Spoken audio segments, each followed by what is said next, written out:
Register எங்க?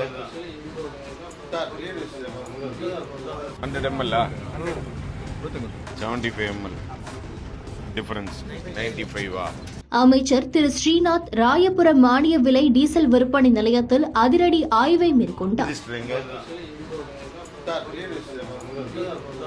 ஆய்வின் போது பல்வேறு நிர்வாக குறைபாடுகள் மற்றும் முறைகேடுகளை அவர் கண்டறிந்தார். 100 ml 75 ml difference 95 ஆரம்ப கட்ட விசாரணையிலேயே பல லட்சம் ரூபாய் மதிப்பிலான நிதி முறைகேடுகள் நடைபெற்றிருக்கலாம் என்பதற்கான ஆதாரங்களையும் அவர் வெளிக்கொணர்ந்தார். அரசின் விதிமுறைகள் முறையாக பின்பற்றப்படாமல் கடந்த பல ஆண்டுகளாக மானிய விலை டீசல் விற்பனையில் முறைகேடுகள் நடந்திருக்கலாம் என்ற சந்தேகத்தின் அடிப்படையில் விசாரணையை தீவிரப்படுத்த அவர் உத்தரவிட்டார். ஆய்வில் கண்டறியப்பட்ட குற்றச்சாட்டுகள் தொடர்பாக சம்பந்தப்பட்ட அதிகாரிகள் மீது தக்க நடவடிக்கை எடுக்கவும் பொறுப்பு கூற வேண்டியவர்கள் மீது கடுமையான தண்டனை வழங்கவும் இயக்குநருக்கு அவர் பரிந்துரை செய்தார்.